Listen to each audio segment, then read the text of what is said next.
أعوذ بالله من الشيطان الرجيم بسم الله الرحمن الرحيم وإن كان رجل يورث كلالة أو امرأة وله أخ أو أخت فلكل واحد منهما السدس وإن كانوا أكثر من ذلك فهم شركاء في الثلث من بعد وصية يوصى بها أو دين غير مضار وصية من الله والله عليم حليم.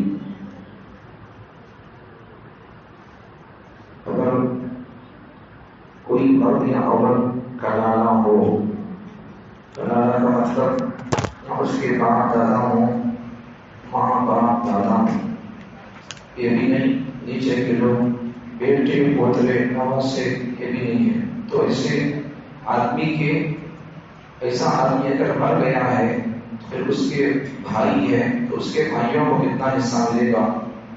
تو اس کے ایک بھائی یا ایک بہن ہے تو اس کو فَلِكُلِّ وَاحِدٍ مِّنْهُمَا السُّدُسُ. تو ان میں سے مطلب ایسا آدمی اگر مر گیا ہے تو اس کی ایک بھائی ہے اس کا یا ایک بہن ہے تو ایسے آدمی کو چھٹا حصہ ملے گا. اب یہاں بھی بھائی بہن سے بولا بھائی بہن کی رشتوں کی تین قسمیں. پہلی قسم حقیقی بھائی بہن، دوسری قسم اللہ کی بھائی بہن، تیسری قسم اخیافی بھائی بہن. یہ حقیقی اللہ کی اور اخیافی کسے بولتے ہیں پہلے سمجھے، کل بھی ذرا بتا دیا تھا. حقیقی بھائی بہن ان کو بولتے جن دونوں کے ماں باپ دونوں ایک ہوں، وہ بچے یا وہ بھائی بہن حقیقی بھائی بہن ہو جن کے ماں باپ ایک ہوں. ایک ماں باپ کے بچوں کو حقیقی بھائی بہن بولتے. حقیقی بولتے یا آئینی ایسے بھی بولتے ہیں کو سگے بھائی بہن یہ بھی بولتے. دوسری قسم اللہ کی بھائی بہن. اللہ کی کسے بولتے؟ باپ ایک ماں الگ الگ. تو اس وقت دو بیویاں ہیں تو اس وقت میں پہلی بیوی کے بچہ الگ ہوں گے، دوسری بیوی کے بچے الگ ہوں گے، لیکن دونوں بیویوں کے بچوں کا ماما ایک ہی ہوگا. پہلی بیوی کے بچوں کا مامی مسٹر ایکس، دوسری بیوی کے بچوں کا مامی مسٹر ایکس ہی ہے. تو ان کو باپ ایک ماں الگ الگ، مثلا دو بیویاں ہیں تو ان دو بیویوں کے بچوں کے لیے ماما ایک ہی ہے مسٹر ایکس. تو اسے بولتے باپ ایک ماں الگ الگ. تو اسے بولتے ہیں کہ آپس میں بچوں کے رشتوں کو بولتے اللہ کی بھائی بہن. تیسری قسم ہے بھائی بہن کی اخیافی بھائی بہن. اخیافی بھائی بہن کیسے بولتے؟ ماں ایک باپ الگ الگ، ماں ایک باپ الگ الگ ہوں تو ان کو بولتے اخیافی بھائی بہن.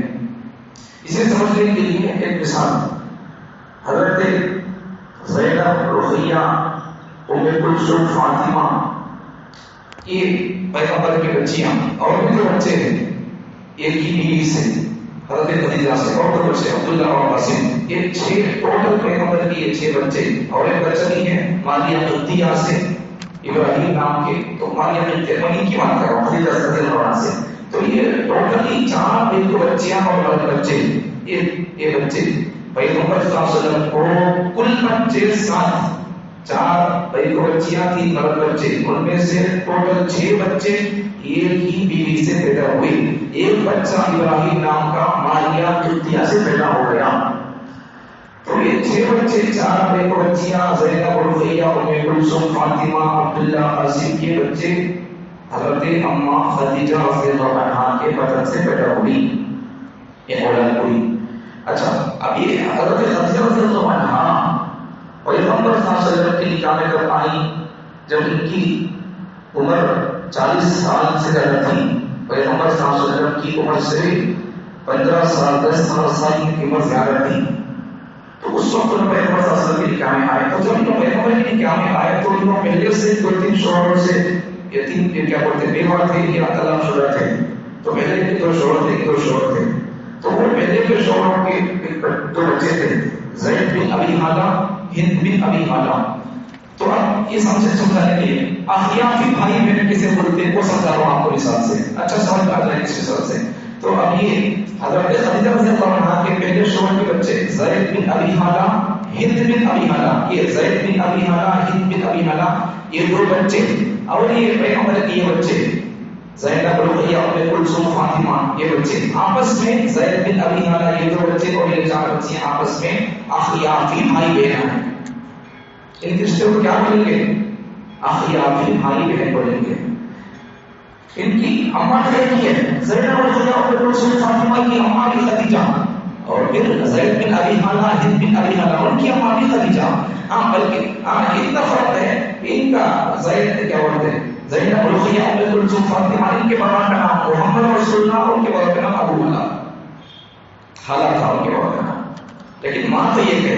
تو یہ ماں ہے ماں ایک باپ الگ الگ. زید بن ابی حالہ ہند بن ابی حالہ کے بابا الگ ہے. ان کی زینب رقیہ ام کلثوم فاطمہ کے بابا الگ ہے لیکن ماں ایک ہی ہے. دونوں کی ماں ایک ہے. تو ماں ایک باپ الگ الگ. تو ان بچوں کو بولتے ہیں آپس سے رشتے کو اخیافی بھائی بہن.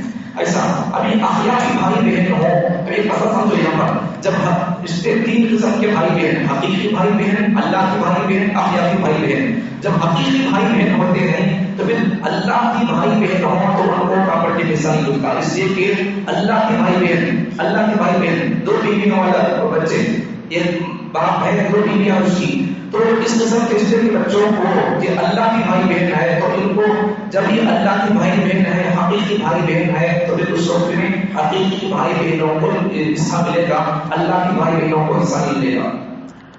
ان کے مسائل اسی سورہ کے آخر میں بیان کیے جائیں گے.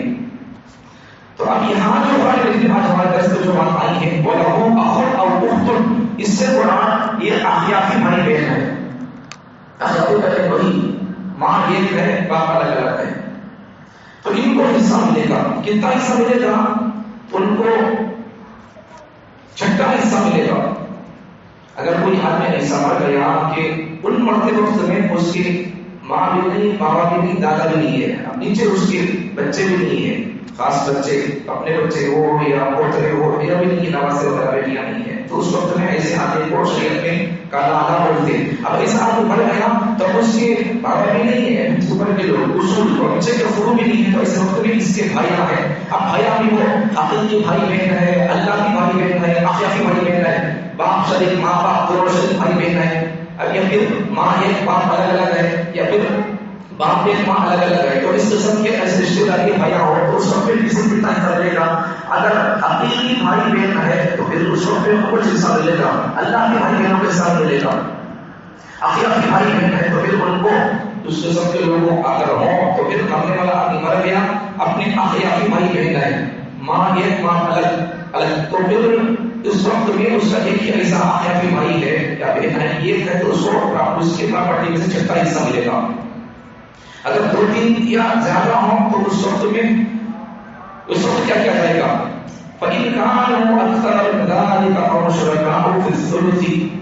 اگر دو ایک سے زیادہ ہوں تو پھر اس وقت کیا کیا جائے گا کہ تیرے اخیافی بھائی بہن ہے تو پھر ان تمام لوگوں کو جمع کر کے تہائی حصہ ون تھرڈ اس میں سے سب کو بانٹا جائے گا. آگے سمجھو آگے اللہ فرماتے ہیں بعد وصیت یوصى بها او دین غیر موصى. اب یہ سب پراپرٹی کے مسائل پر عمل کیا ہوگا؟ اگر مرنے والا وصیت کر کے مرا ہے تو وصیت پوری کرنے کے بعد فرض چھوڑ کے مرا ہے فرض چھوڑ کر مرنے کے بعد ہاں حضرت علی رضی اللہ عنہ فرماتے ہیں کہ تم لوگ کیا سمجھتے ہو اس قسم کی آیتوں میں کیا ہے کہ حضرت علی فرماتے ہیں من بعد وصیت توصون بها اس قسم کی یہی آیت میں یہی آیت پڑھ کر حضرت علی فرماتے ہیں تم اس قسم کی یہ آیت پڑھ کر تو کیا سمجھتے ہو کہ اس میں پہلے وصیت کا حکم ہے بعد میں قرض کی ادائیگی کا حکم ہے تو یہ سمجھتے ہو قرض یہ وصیت پہلے ہے قرض بعد میں ہے. تو اس آیت کی ترتیب ایسا ہے پہلے وصیت کا حکم وصیت کی بات ہے بعد میں قرض کی ادائیگی کی بات ہے. تم یہ نہ کو سمجھو کہ پہلے وصیت ادا کرنا ہے وصیت کو پورا کرنا ہے وصیت نافذ کرنا ہے بعد میں قرض ادا کرنا ہے. تم آیت کی ترتیب کو دیکھ کر تم پہلے وصیت بعد میں قرض دینا سمجھو.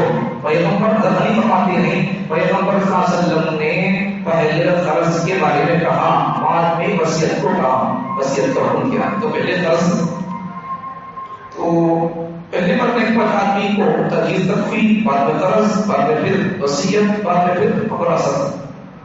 ایک حدیث میں پیغمبر صلی اللہ علیہ وسلم فرماتے ہیں اگر کوئی آدمی وصیت دیکھو یہ غیر مضار غیر مبہم، اگر کوئی آدمی ایسی وصیت کر دیا کہ اس کی وصیت کے ذریعے سے اس کی وصیت اگر پوری کی جائے گی تو پھر وارثوں کا نقصان ہوگا، تو پھر ایسی وصیت کرنا جائز نہیں ہے۔ پیغمبر حدیث فرماتے ہیں اگر کوئی آدمی ایسی وصیت کر کے مرے گا کہ اگر وہ اس آدمی کی وصیت پوری کی جائے گی تو پھر اس کے وارثوں کو نقصان ہوگا، تو ایسے آدمی کو، جو آدمی اپنی پراپرٹی اور وراثت میں سے اپنے وارثوں کو محروم کر دیتا ہے، اللہ تعالیٰ اسے جنت سے محروم کر دیتے ہیں۔ پھر اس حدیث پیغمبر صلی اللہ علیہ وسلم فرماتے ہیں، حضرت انس رضی اللہ عنہ کی روایت ہے، پیغمبر فرماتے ہیں جو آدمی اپنے کسی وارث کو اپنی پراپرٹی سے محروم کر دے گا، یاد رکھے وہ بندہ کہ اللہ تعالیٰ بھی اپنی پراپرٹی، خاص پراپرٹی، اون پراپرٹی جنت سے اللہ اس کو محروم کر دے گا۔ بچے خدمت کرتا نہیں بولتا اسے کوئی رپورٹ دیتا بولتا ایسا نہیں، یہ پراپرٹی یہ سب چیزیں ہمارے اختیار میں نہیں ہے، اس لیے اللہ تعالیٰ ہر آیت کے آخر آخر میں وہی فرماتے ہیں۔ پہلی آیت کے اوپر بھی اللہ کیا فرمائے، فریضۃ من اللہ، یہ ہماری طرف سے کسی کے ساتھ نہیں، ہماری طرف سے بنایا ہوا قانون ہے۔ اب یہاں بھی اللہ فرماتی ہے وصیۃ من اللہ، اوپر فریضۃ من اللہ، یہاں وصیۃ من اللہ، یہ سب کیا ہے؟ یہ آگے پھر دل کا حدود اللہ، یہ سب چیزیں دیتا ملنا، کب کون دیتے ہو تو دیتا ملنا، یہ سب یہ اللہ فرماتی ہمیں میرے سے قانون نہیں ہے، اس میں تمہارا کوئی حق نہیں چلے گا۔ بچہ سنتا ہو کر یا نہیں سنتا ہو تو محروم کرنا بڑا حد سے کہ تمہارے بس کی، تمہارے امتحان نہیں چلے گا، کچھ بھی ہو، پوری کائنات ہماری ہے، تمہارا مال بھی ہمارا، تم خود ہمارے ہو، پھر ہم تمہاری پراپرٹی پر تمہارا اختیار چلے گا۔ تو یہ اگر کوئی بندہ وصیت اپنی پراپرٹی سے کسی کو محروم کر دے گا، بچے جو پڑھتے کرتے بولتا پورا دینا ہوگا، سب کو بول دیا، یا پھر نہیں سنتا کوئی بات بول کر دیتا ہے کہ وصیت کو ایسا اگر محروم کرنے کے لیے اپنی پراپرٹی کہیں اٹھا کر دے دیا تو ایسا بندہ اللہ کی جنت سے ضرور اٹھائے گا۔ ایک حدیث ہوئی، دیکھو کتنی بڑی ہے، دوسری حدیث سنو، اس سے کیا اس حدیث سے کیا معلوم ہوا؟ ہمارے مال میں تصرف کرنے کا اختیار خود ہم کو بھی نہیں ہے، ہمارے مال میں ہمارا اختیار بھی نہیں ہے، کسی کے تبرنا سو اللہ کے اختیار ہے، اگر ہمیں کسی کو محروم کر دیے اللہ اپنی جنت سے ہم کو محروم کر دے گا۔ اچھا دوسری چیز سنو، پیغمبر صلی اللہ علیہ وسلم دوسری چیز فرماتے ہیں ایک آدمی 60 سال تک عبادت کر کے آئے گا، عملی زندگی لے کر آئے گا، نیکیاں لے کر آئے گا، اگر وہ بندہ مرتے وقت میں کیا کر دے گا، وہ بندہ 60 سال عبادت کر کے آنے والا فرماندار بندہ، عملی زندگی لے کر آنے والا بندہ، جب وہ بڑا بڑا ہوگا اس وقت میں مرتے وقت میں کوئی ایسی وصیت کر دے گا، اس کی وصیت کے پورا کرنے میں وارثوں کو نقصان ہوگا، پھر اس کا بندہ اگر نقصان کر کے آئے گا تو اللہ کے پاس وہ بندہ، اب پیغمبر فرماتے ہیں وصیت آدمی ایسی کر دیا، 60 سال تک عبادت کرتا رہا، 60 سال تک عبادت کرنے والا بندہ وصیت ایسی کر دے گا کہ وارثوں کو نقصان پہنچے گا، اس کی وصیت پورے کرنے سے وارثوں کو نقصان پہنچے گا، اب وارثوں کو نقصان پہنچے گا اس کی وصیت پورے کریں گے تو پیغمبر فرماتے ہیں ایسے آدمی کے لیے جو 60 سال عبادت کر کے آیا ہے وصیت ایسی کر گیا کہ اس کی وصیت پورا کرنے سے وارثوں کو نقصان پہنچے گا، تو ایسے آدمی کے لیے جہنم پکی واجب ہے۔ سب کیا کی بات ہے، ہماری باتیں کہاں چل رہی ہیں، 60 سال کی بات ہے، وصیت کا ایسی کرنے پر وارثوں کو نقصان کے بارے کے 60 سال عبادت کر کے بھی ہمارا ٹھکانا ہو سکتے ہیں۔ سب کیا کی بات تو دیکھو، تین بڑے تو نماز نہیں، روزہ نہیں، یہ سب مسائل ہے، رمضان آ گیا روزے رکھو، ذی الحجہ آ گیا حج ادا کرو، تو وہ سب چیزیں تب کون سا کام ہے وہ کرنا، اس کا نام دین ہے، مر گیا بندہ پراپرٹی تقسیم کرنا ہے، وہ یہ احکامات عمل کرنا ہے، اس کو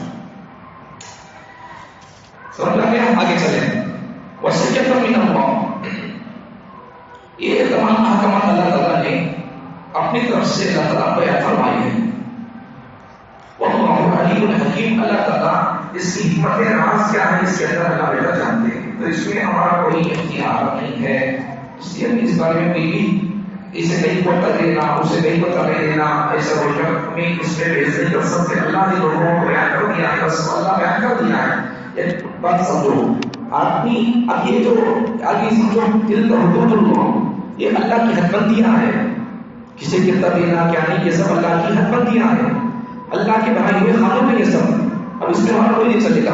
اب اللہ فرماتے ہیں وَمَن يُطِعِ اللَّهَ وَرَسُولَهُ يُدْخِلْهُ جَنَّاتٍ تَجْرِي مِن تَحْتِهَا الْأَنْهَارُ خَالِدِينَ فِيهَا وَذَلِكَ الْفَوْزُ الْعَظِيمُ، جو بندہ ان حد بندیوں کو پار نہیں کرے گا، اس پر عمل کرے گا، کسے کتنا دینا ہے، اللہ کسے کتنا دینا بولے وہ ایسا عمل کرے گا. اور میں اللہ، یہ سب اللہ کی حدبندیاں، دل کا حدود اللہ، یہ سب احکامات اللہ کی حدبندیاں ہیں، اللہ کے بنائے ہوئے قانون ہے، اس پر عمل کرے گا بندہ. ومن یطع اللہ ورسولہ، ان قانون پر بندہ عمل کرے گا.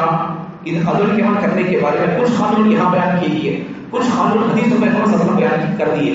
تو جو اللہ رسول کی ان قانون پر عمل کرنے میں اللہ رسول کی اطاعت کرے گا، یدخلہ جنات تجری من تحتها الانہار خالدین فیہا، تو ایسا بندہ جنت کے باغات میں ہوگا، اور جنت اور باغات میں ایسے جن کے نیچے نہریں چلتی ہوگی، اور وہ بندہ وہاں ہمیشہ رہے گا.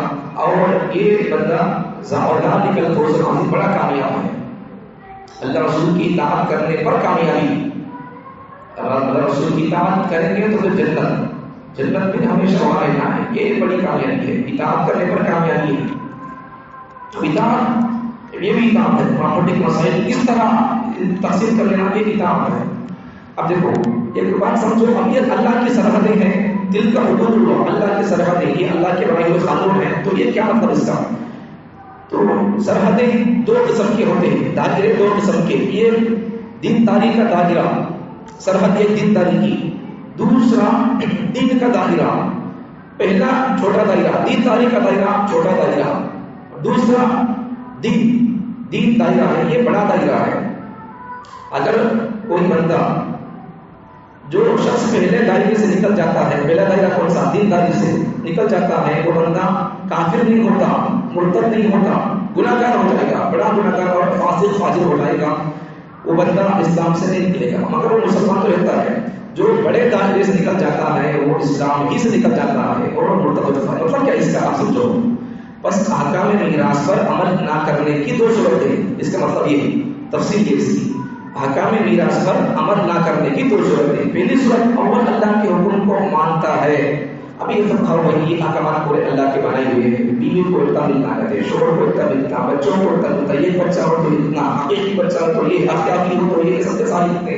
تو یہ سب احکامات کو بندہ مانتا ہے. کوئی اللہ کے حکم کو، یہ پراپرٹی کے مسائل کو مانتا ہے، مگر مال کی لالچ میں وارث کا حق مارتا ہے، تو یہ بندہ فاسق ہے.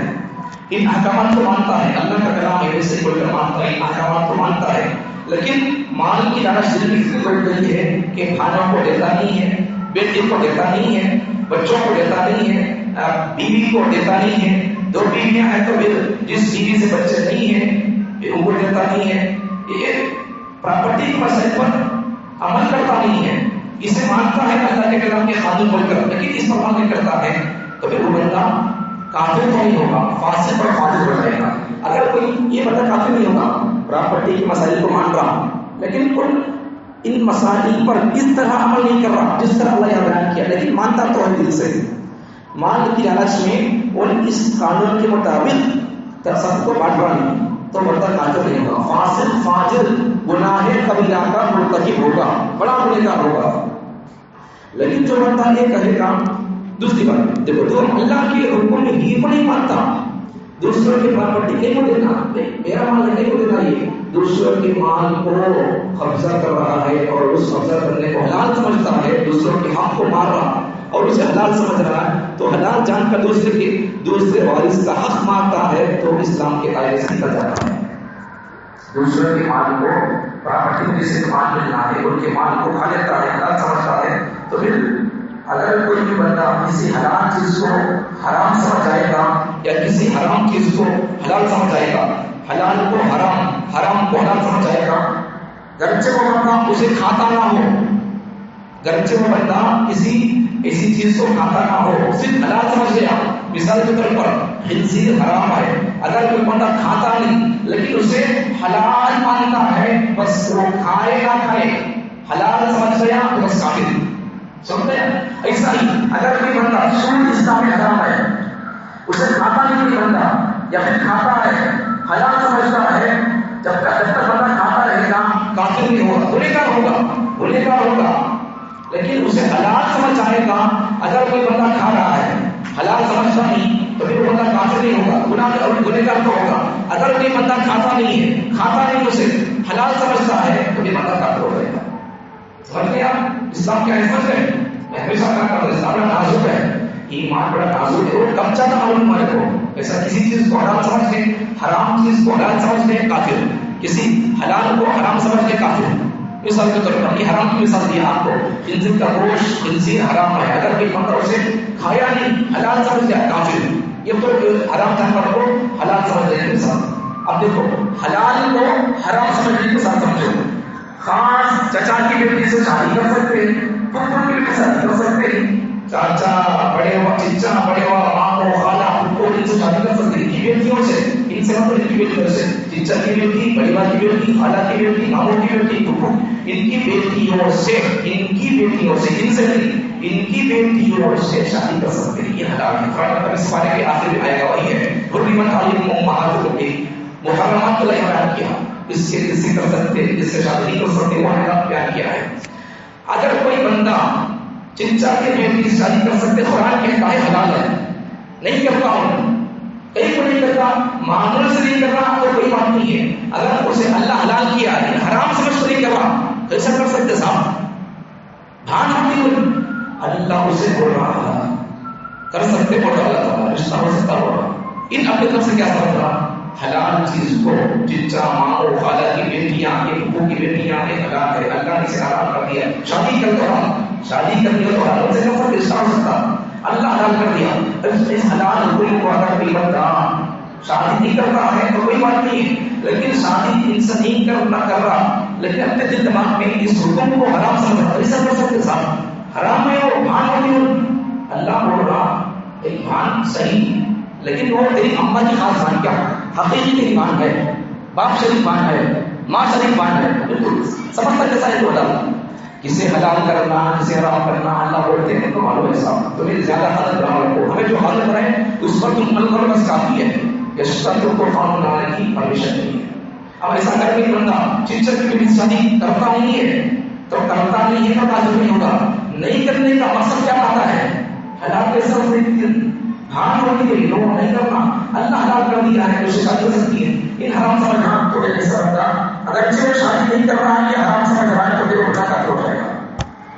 حلال سمجھ لیا حرام چیز کو حلال، یا پھر حلال کو حرام سمجھ لیا، حرام کو حلال، حلال کو حرام سمجھ کر کافر. اس پر عمل نہ کرو، نہ کرو، خنزیر کا گوشت کھاؤ نہ کھاؤ، اگر کوئی مطلب حرام ہے وہ اسے حلال سمجھنا تو پھر کافر. آپ چچا کی بیٹی سے شادی کر سکتے ہیں، بڑے باپ کی بیٹی سے شادی کر سکتے ہیں. اگر کوئی بندہ حلال اسے اللہ کر دیا، بندہ حرام سمجھتا ہے، کیسا کر سکتے؟ حرام نہیں کرنا، یہ سب حال ہوتی تو پھر بندہ کافر ہو جائے گا. ان سے نکاح کرے نہ کرے، نہیں معمول سے نہیں کر رہا، پہلے سے کسی کو دیکھ لیا ہے نہیں کر رہا، کافر نہیں ہوگا. نہیں کرنے کی بنیاد کیا بنا رہا؟ خود کو بیوہ ہو رہا ہے، بچیاں اس کی ہے، کرنے کو بھی خود بھی بھائی کو بول رہی ہے اور بچوں کو بھی بول رہی ہے، کرو بول رہا بچے کا بابا کیا بول رہا، پھپھو کا بھائی کیا بول رہا. ایسا کر سکتے کہ بابو تیری بیٹیاں ہمارے بچوں کے بھان میں ہاتھ بول کر حرام سمجھ رہا، نہیں کرنا حرام تو بول کر پھر اس وقت بندہ اسلام میں نہیں رہتا ہے. نہیں کر رہا کوئی اور مقصد ہے، بچے کام دیکھ لیے وہ اور کرنے کو نہ کرنے کا مقصد کیا تھا؟ بندہ نہیں کرنا حرام ہے تو ٹیچر کی بیٹی کیسا کر سکتے ہیں تو وہ نہیں ہوگا. اور ایک مسئلہ سمجھو، اور ایک مسئلہ کچھ لوگ ایک مسئلہ ایسا بھی آیا تھا، ایک قصہ آیا تھا. ایک پھپھو کا بچہ، پھپھو کا ایک بچہ ہے، اکلوتا بیٹا ہے. یہ بچپن میں کیا کر لیا، ایک ماموں، ایک پھپھو کا ایک بیٹا ہے، ماموں کے 3 بیٹے بچیاں ہیں. تو 2 بیٹے بچوں کی شادیاں ہو گئی ہے، ایک بیٹے بچی چھوٹی ہے. اب ہوا کیا تھا، اب یہ جیسا خون سے ایک ماں کے بچے نہیں تو پھر جیسا خون ہے سب کے اندر بھی، تو ایک ماں کے بعد بیٹے بچے بچیاں ہیں تو آپس میں نکاح نہیں کر سکتے. خون کا رشتہ حرام ہے، خاص حرام بنا ہے، شادی نہیں کر سکتے، حرام ہے. خون سے رشتے حرام ہوتے ہیں، جس طرح خون سے رشتے حرام ہوتے ہیں بالکل اس طریقے سے دودھ سے رشتے حرام ہوتے ہیں. وہ بولنے کے لیے بول رہا ہوں. اب دیکھو ایک پھپھو کا بیٹا تھا، ایک بیٹا تھا، ماموں کے 3 بیٹے بچے تھے، 2 بیٹے بچوں شادیاں ہو گئی. یہ مامی کیا کرے بندو، یہ مامی یہ پھپھو کے بیٹے کو بچپن میں جب چھوٹا تھا روتا تھا بول کر یہ مامی ایک پھپھو کے بچے کو کیا کر رہی، مطلب مامی کو تو ابھی مامی کے لیے اس کی ننند کا بیٹا ہے، ننند کا بیٹا، یہ مامی کیا کری اپنے ننند کے ایک بیٹے کو بچپن میں جب روتا تھا ان کو دودھ پلے گی.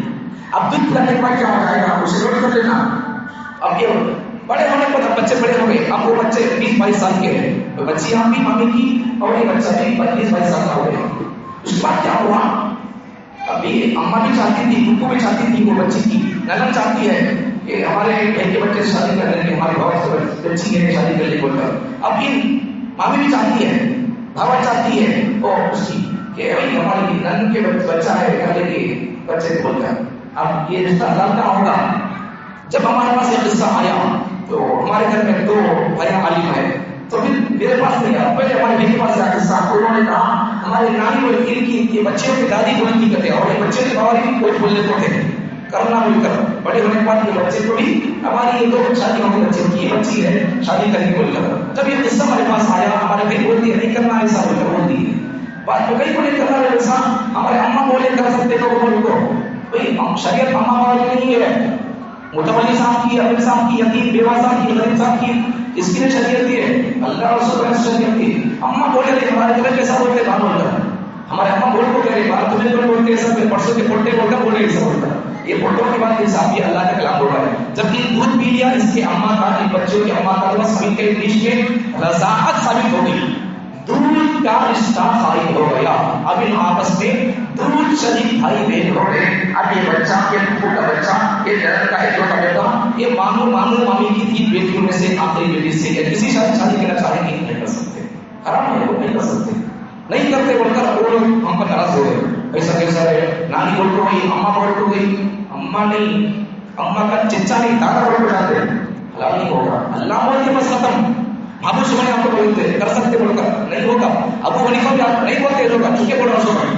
کوئی بھی جو رشتے اللہ حرام کر دیا وہ حرام بس وہ حرام بول کر نہیں ہوتا.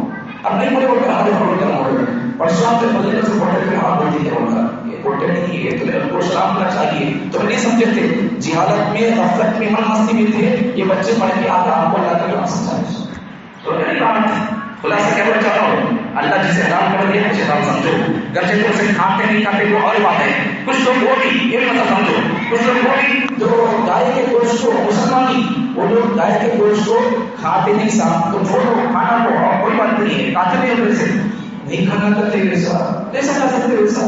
یا پھر خلیے کو گوشت کھاؤ تو حلال ہے، خلیہ بھی حلال ہے، بھینس بھی سب حلال ہے جیسا کھاؤ ویسا کر سکتے ویسا نہیں کھانا ہے نکو کھاؤ کیسا کھا سکتے. حلال کیا ہو وہ یہ آڑے سوال نہیں کرنا. اگر حلال چیز بندہ کھاتا نہیں ہے کوئی بات نہیں ہے، اگر اسے حرام سے بچائے گا تو کافر ہو جائے گا. اور کیا بات اور بہت سارے آج چیزیں ایسے ہیں ہمیں انہیں معلوم نہیں ہوتا. جب وہ کفریہ جملے نہیں ایسی کسی چیز کو حلال چیز کو حرام سمجھ کے حرام کو حلال سمجھ کے ایسا اور بہت ساری چیزیں ہیں کفریہ جملے ہیں. اگر وہ کفریہ جملے بندہ جان کو بولے یا انجان میں بول دے بندہ کافر ہو جائے گا. میں یہ معلوم نہیں تھا یہ سب چلے گا کافر ہو جائے گا. ایسے کفریہ جملوں پر علماء کرام کی مسلم کرام کی مختلف کتابیں موجود ہیں. ان تمام کفریہ جملوں کو بندوں کو سننا چاہیے. سنو کہتے ہیں سنو کہتے ہیں اسے بچہ رہیں گے سننے کے نہیں کفریہ جملے کیا حال نہیں کریں گے. علماء نے یہاں لکھا ہے کفریہ جملوں کو جاننا واجب ہے، واجب فرض ہے. جان لیں گے کوئی بھی اس کی وہ ادا کرنے سے بچہ ہے یہ کفریہ جملہ بول کر میں تمہیں کیا ہوگا وہ ادا کر لیں گے کفریہ جملے تو پھر جان کر ادا کرو یا اجان کر ادا کرو بندہ کافر ہو جائے گا. یہ معلوم تھا ایسا. گانوں کے اندر بھی کفریہ جملے داخل کر دیے گئے، گانوں کے اندر بھی کفریہ جملے داخل کر دیے گئے.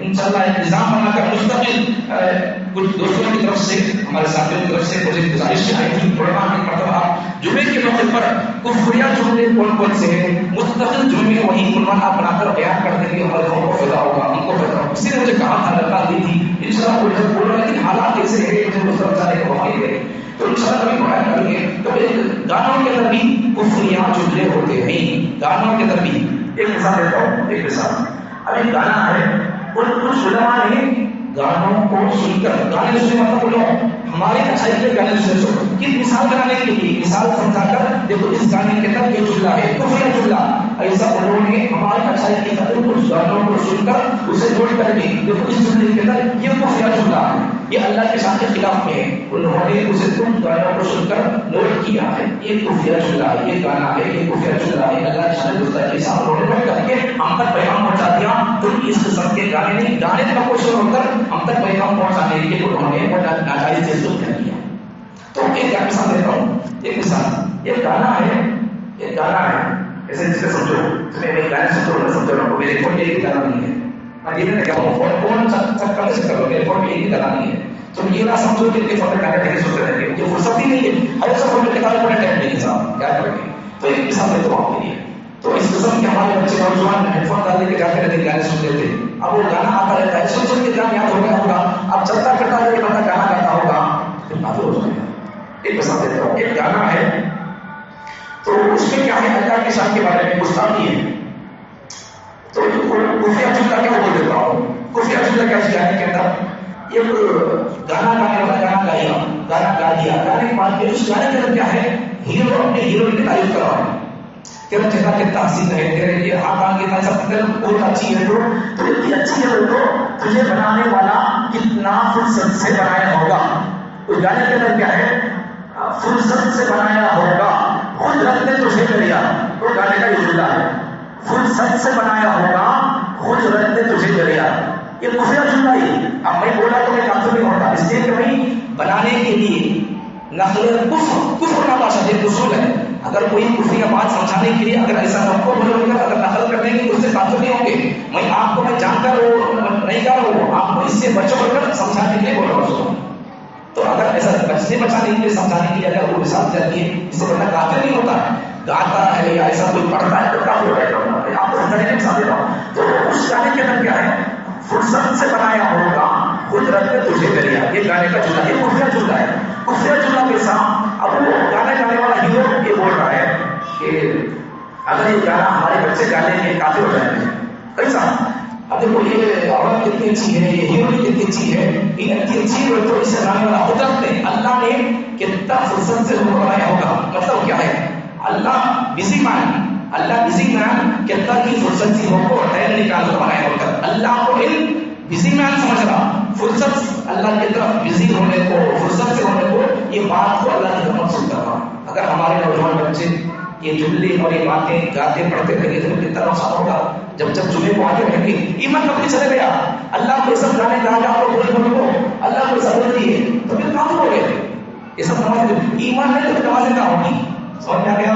ایمان کے تناسب سمجھ آ گیا، سمجھو اس سے ایمان بڑا نازک ہے، اللہ تعالیٰ تمام کو پراپرٹی کے مسائل کو اللہ کے کلام کو مطابق عمل کرنے کی فیصلے تحصیل کرنے کی توفیق عطا فرمائے، اور ایمان کی حفاظت، خون کے رشتے حرام، دودھ کے رشتے حرام، تو ان سے کس سے نکاح کر سکتے نہیں کر سکتے، علماء سے پوچھ کر آپ ان تمام مسائل کو حل کرنے کی کوشش کریں۔